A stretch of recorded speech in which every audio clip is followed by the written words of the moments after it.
Hi, my name's Ambrose and I'm a skills manager at HS2 Limited.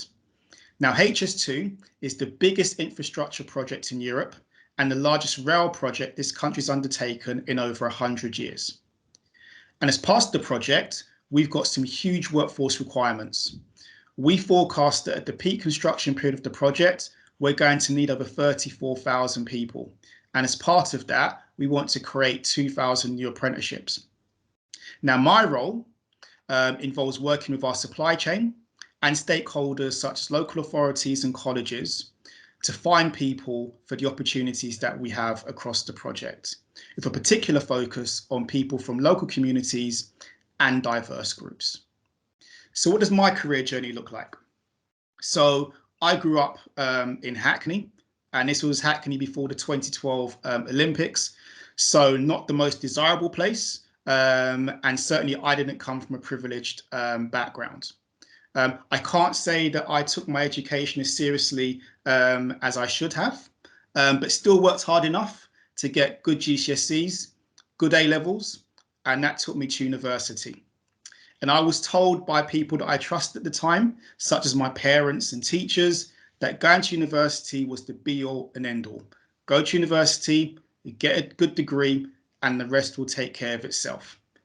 And that worked for me eventually, but it wasn't as easy as I expected it to be.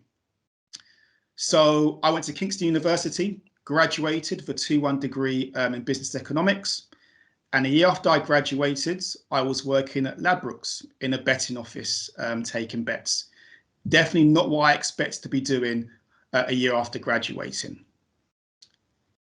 A year after graduating, I got what turned out to be a lucky break, a temping job at Haringey Council, not doing anything particularly exciting, processing invoices. But what that did was it gave me some more practical and relevant work experience. So from that, I got onto a graduate training program at Haringey Council. I was on that program for 2 years, successfully completing it. Then a few years down the line, after working my way up, I was a senior manager at the council, running my own department. I left the council, and that now takes me to HS2, doing the job that I'm doing now. So I'm reasonably successful, but there have been some bumps along the way, things that I've definitely learned and taken on board. And now I'm going to share some of the things that I have learned along the way. And I've got 4 key things to share with you. The first is around identifying the things you enjoy doing, the things that you're passionate about, and then from that, trying to identify jobs that speak to those passions, or indeed looking at ways in which you can monetize those passions, because you could be looking to run your own business. The second area is around not fearing failure. The reality is that all of us at some point in our lives are going to fail, but the failure in itself is not a negative. The important thing is learning from those failures to make yourselves better prepared for future opportunities.